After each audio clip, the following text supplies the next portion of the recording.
Okay, so now I'm going to make the seam. Before I do, I'm going to trim all this stuff down. Here, so it'll tuck in nice. Same thing on both sides. Just flip it back and cut it so there's not too much sticking out.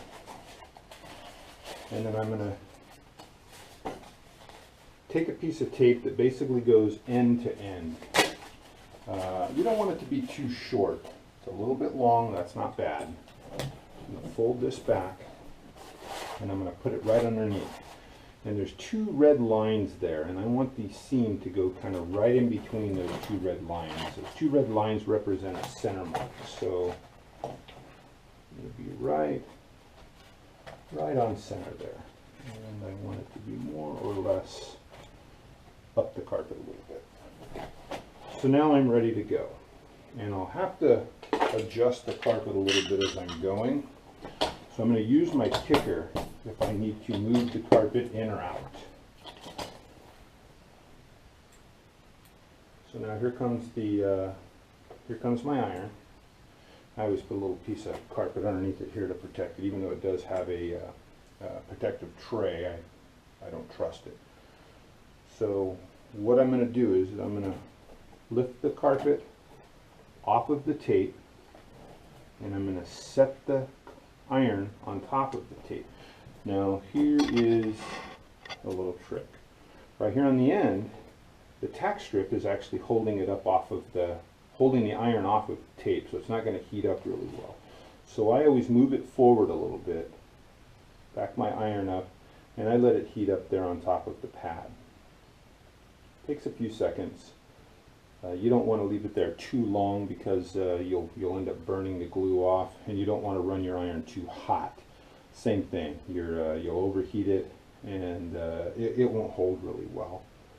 So when you pull it forward, you'll see, I can see, I don't know if you can see, that the adhesive, the hot glue, is melted, and it's leaving lines in on the seam tape. So now I'm going to take these two pieces, making sure that no yarns get trapped down in the seam, and I'm going to fold them down. And then I'm going to take something and just kind of tuck this end in over here, and that's going to help hold it down. And then I'm going to move my iron forward, only about 6 inches at a time, and then I'm going to fold the carpet down into the seam tape, making sure that both edges are together and level, flat, nothing sticking up, nothing trapped down in there. And then I'm going to take my roller and I'm going to roll across them. I had my scissors on me, I would cut that guy off. So you have to watch out for these little nylon strings because they'll get all wrapped up in your roller. And roll it. What this does is it helps seat the carpet into the adhesive. Check and make sure I'm together. I got a little bit of a gap there, so I'm going to pull the carpet together using my knee kicker. And now both backings are together. Everything appears to be flat, and then I roll across it. Now I'm going to take my tray and I'm going to use that to weight this thing down. And we'll talk in a minute about why we do this. Here's the end.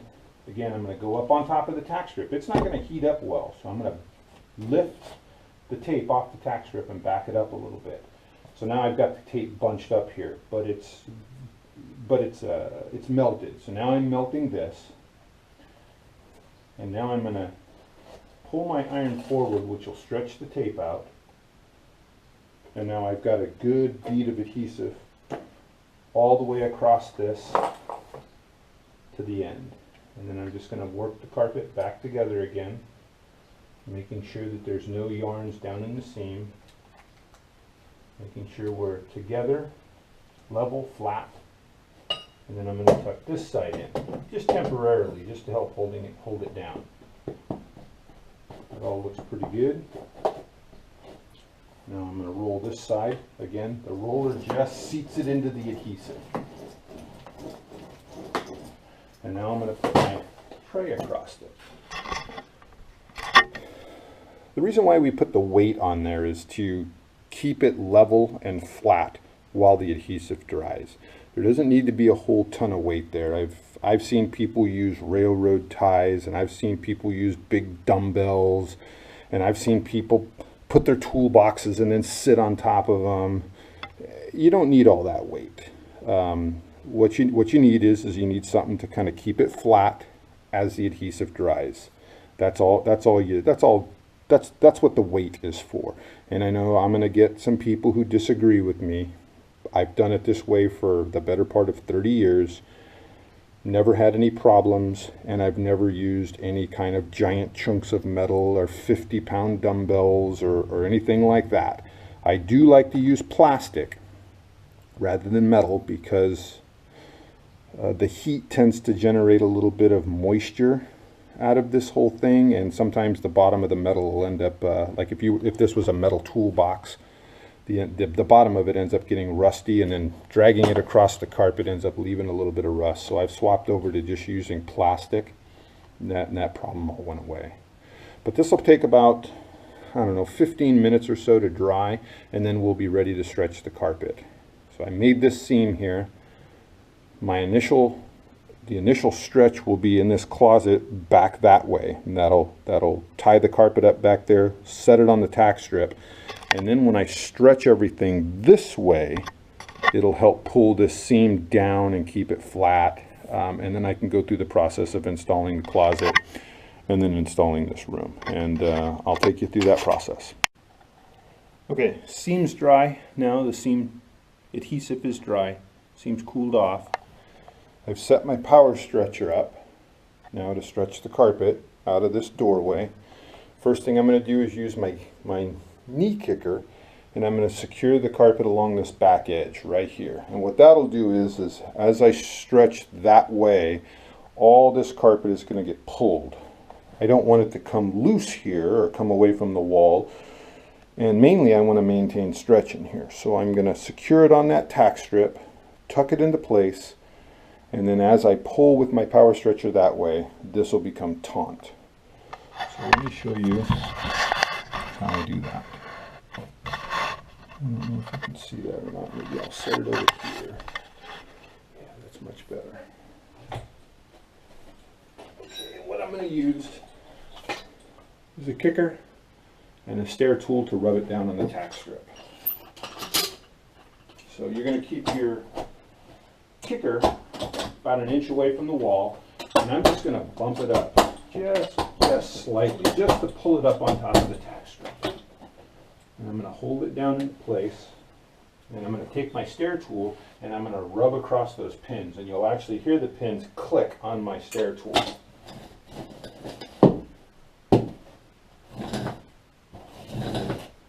So now that's set into place.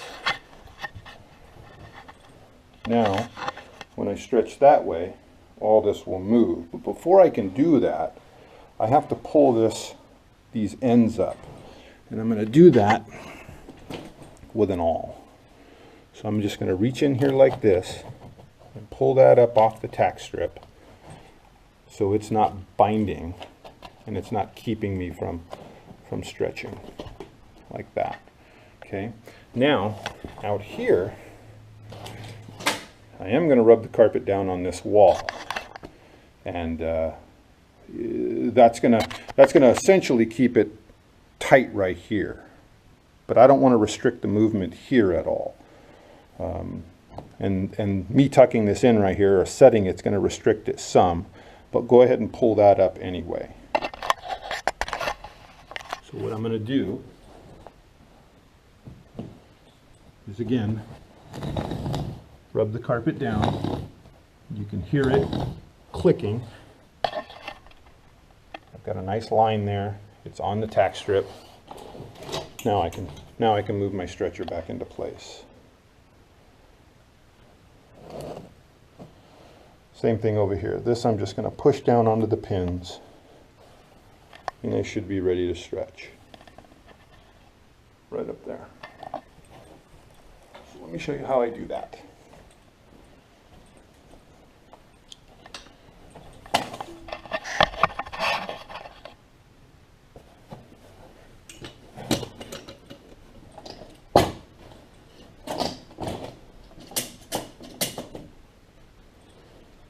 So the way the operation is going to go here is I am going to pull the carpet all along this wall. So this stretcher, being as that the carpet's rubbed down on that wall over there, on the pins on that wall, when I crank this head, it's going to move all of this carpet that way. Once that happens, then I can secure all the carpet along this wall. I can secure it to the tack strip.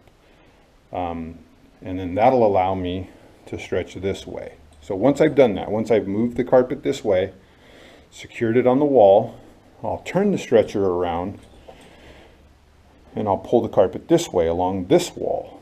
And then I'll secure it all along here. All along this, I'll rub it all down on those pins on the tack strip.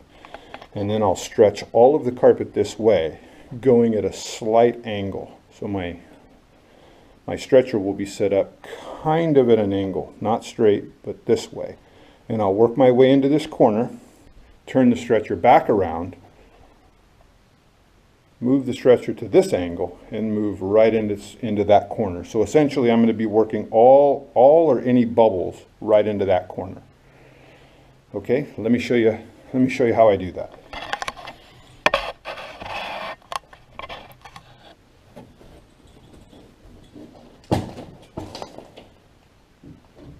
It doesn't take much, especially with this piece of carpet. It doesn't take a whole bunch.